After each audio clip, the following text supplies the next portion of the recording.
Hello student, हमारे YouTube channel मातृभाषा संस्कारों की जननी पे आप सभी का स्वागत है। तो हम लोग इसके पहले वीडियो जो पढ़े थे उसमें हम लोग पढ़े थे शब्द विचार, शब्द की परिभाषा हम लोग पढ़े थे, शब्द और पद पढ़े थे, शब्दों का वर्गीकरण पढ़े थे हम लोग। वो 5 तरह के थे: स्रोत के आधार पर, रचना की व्युत्पत्ति के आधार पर, अर्थ के आधार पर, वाक्य में प्रयोग के आधार पर और व्याकरणीय प्रकार के आधार पर। तो हम लोग जैसे स्रोत के आधार पे हम लोग उस दिन 5 भेद पढ़े थे। उसमें था तत्सम, तद्भव, देशज, आगत और संकर शब्द। तो हम लोग इसके आगे देखेंगे हम लोग। उसके बाद हम लोग पढ़े थे रचना और व्युत्पत्ति के आधार पर शब्द के भेद। उसमें पढ़े थे रूढ़ शब्द, यौगिक शब्द, योगरूढ़ शब्द। तो ये लोग का परिभाषा भी हम लोग पढ़े थे। अब हम लोग देखेंगे इसमें अर्थ के आधार पर शब्दों का वर्गीकरण। तो इसमें हम लोग जैसे आज पढ़ेंगे सार्थक शब्द, निरर्थक शब्द, एकार्थी शब्द, अनेकार्थी शब्द और अनेकार्थक शब्द, समरूपी विभिन्नार्थक शब्द, पर्यायवाची शब्द, समानार्थी शब्द और विलोमार्थी या विपरीतार्थक शब्द। तो हम लोग इसमें देखेंगे सार्थक। सार्थक सबसे पहले क्या होता है? अर्थयुक्त शब्द सार्थक शब्द कहलाते हैं, जैसे दुकान, पकवान, सामान इत्यादि। ये सार्थक हो गए क्योंकि इसका अर्थ है निकल रहा है, सार्थक हो गया। निरर्थक, अर्थहीन शब्द निरर्थक शब्द कहलाते हैं, जिसका कोई अर्थ न निकले, जैसे उकान, वामान, वोटी इत्यादि। इसका कोई अर्थ नहीं निकल रहा है, निरर्थक हो गया। अब एकार्थी शब्द हम लोग देखेंगे। जिन शब्दों का अर्थ सभी परिस्थितियों में एक समान रहता है उन्हें एकार्थी या एकार्थक शब्द कहते हैं। जैसे व्यक्तिवाचक संज्ञाएं, स्थानों के नाम आदि इसी श्रेणी में आते हैं, जैसे भारतवर्ष, अलीगढ़, अटल बिहारी वाजपेयी, हिंदी, गंगा आदि। ये सब का अर्थ एक ही होता है। हिंदी के कुछ एकार्थक शब्द इसी प्रकार हैं, जैसे उत्तम, शास्त्र, पाप, अपयश, अशक्ति, अर्चना, स्वागत इत्यादि। अब हम लोग देखेंगे इसके बाद अनेकार्थक शब्द। तो क्या प्रयोग के अनुसार विभिन्न परिस्थितियों में एक से अधिक अर्थ देने वाले शब्द अनेकार्थक शब्द हो जाते हैं। जैसे कर बोले तो कर का अर्थ कार्य की अवस्था भी होती है, हाथ भी होता है, किरण भी होता है, टैक्स भी होता है और काम भी होता है। तो बहुत सारे अर्थ निकल गए। इसी तरह गुरु देखें हम लोग तो गुरु के भी बहुत सारे अर्थ हैं, शिक्षक, बड़ा, भारी, अध्यापक, श्रेष्ठ। ये हो गए अनेकार्थक शब्द। अब हम लोग देखते हैं समरूपी विभिन्नार्थक शब्द। जिन शब्दों का उच्चारण लगभग समान होता है परंतु अर्थ में वे भिन्न होते हैं, ऐसे शब्द समरूपी विभिन्नार्थक शब्द कहलाते हैं। जैसे आदि, अगर आदि हम लिख दिया द में छोटी की मात्रा तो आदि मतलब आरंभ होता है। दूसरा है आदि जिसमें बड़ी की मात्रा लग जाती है तो इसका अर्थ होता है अभ्यस्त। इसी तरह हम लोग देखेंगे कुल, क में छोटी ऊ की मात्रा लगा दिए तो कुल का अर्थ क्या हुआ? वंश। और अगर हम बड़ी ऊ की मात्रा लगा देते हैं कुल में तो क्या हो जाता है? किनारा। तो ये समरूपी विभिन्नार्थक शब्द देखने में, सुनने में बिल्कुल एक जैसे लगते हैं, लेकिन थोड़ा मात्रा की अंतर की वजह से अर्थ अलग अलग हो जाते हैं। अब पर्यायवाची या समानार्थी शब्द। जिन शब्दों के अर्थ समान होते हैं उन्हें पर्यायवाची शब्द कहते हैं। जैसे अगर गाय देखें तो गाय को गाय, सुरभि, धेनु आदि कहते हैं। इसी तरह रात, रजनी, निशा, रात्रि आदि। ये हो गए पर्यायवाची या समानार्थी शब्द। अब हम लोग देखेंगे इसके बाद क्या, वाक्यांश के लिए एक शब्द।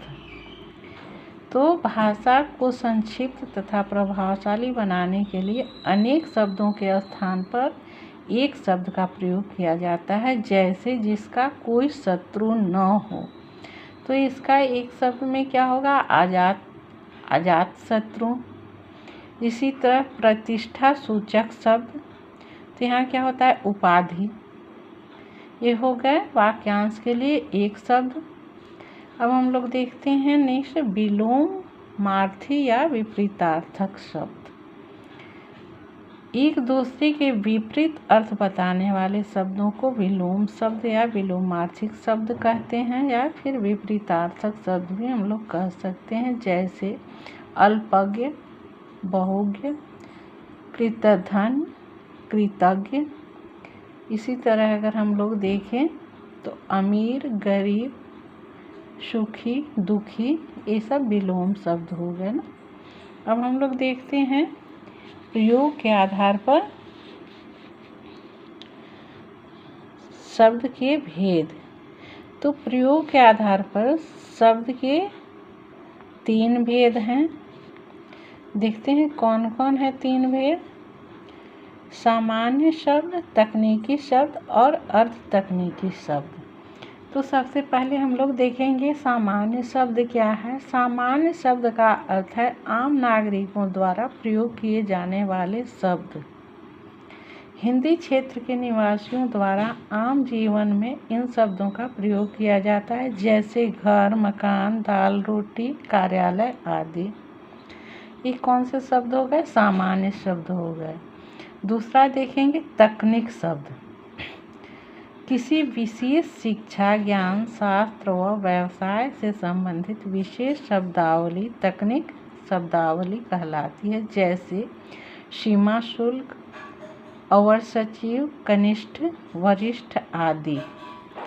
अब हम लोग नेक्स्ट देखेंगे अर्ध तकनीकी शब्द।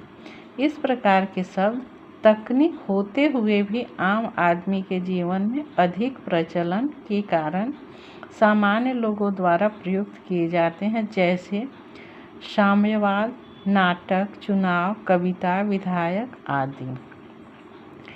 तो हम लोग प्रयोग के आधार पे 3 भेद पढ़ चुके। अब हम लोग देखते हैं व्याकरणिक प्रकार के आधार पर।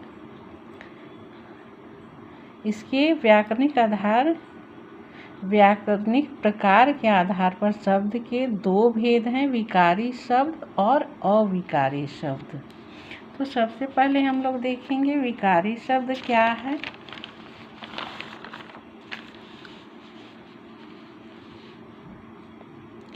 विकारी शब्द जो शब्द लिंग, वचन और कारक की दृष्टि से परिवर्तित हो जाते हैं उन्हें हम लोग विकारी शब्द कहते हैं। जैसे लिंग के आधार पर लड़का खेल रहा है, ये पुल्लिंग हो गया।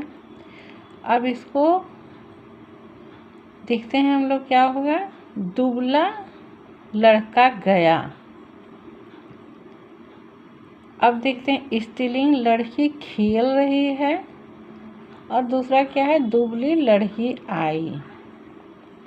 अब वचन के आधार पर देखते हैं वह जा रहा है, तो क्या हुआ, एक वचन हो गया, और वे जा रहे हैं बहुवचन हो गया। तो जैसे हम लोग देखें उपयुक्त वाक्य में लड़का क्या हुआ, संज्ञा हो गया, लिंग के कारण लड़का शब्द लड़की में परिवर्तित हो गया। दुबला शब्द विशेषण है, लिंग बदलने से वह दुबली हो गया। जैसे ये क्या है, दुबला पुल्लिंग हो गया और दुबली स्त्रीलिंग हो गया, तो लिंग बदलने से यहाँ दुबला दुबली में परिवर्तित हो गई। वह क्या है, कौन सा शब्द है, सर्वनाम शब्द है। बहुवचन में इसका रूप वे हो गया। जैसे एक वचन में वह होगा, लेकिन बहुवचन में क्या हो गया, वह वे। अब वे हो गया, रहा है, और आया शब्द क्रिया है। लिंग और वचन के कारण इसके रूप परिवर्तित हो करके रही है, आई हो गए।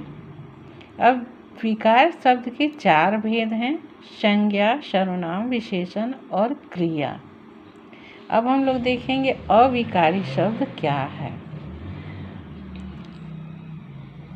अविकारी शब्द जो लिंग, वचन, कारक की दृष्टि से परिवर्तित नहीं होते उन्हें हम लोग अविकारी शब्द कहते हैं।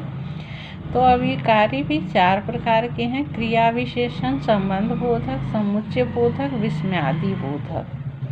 शब्द अविकारी शब्द हैं। जैसे भरपेट, तो भरपेट क्या हो गया? क्रिया विशेषण हो गया। साथ, साथ क्या? संबंध बोधक हो गया, परंतु समुच्चय बोधक हो गया। वाह विस्मयादि बोधक हो गया आदि। तो आज की वीडियो में हम लोग इतना ही पढ़ेंगे और हम लोग आगे की वीडियो में नेक्स्ट डे पढ़ेंगे। धन्यवाद।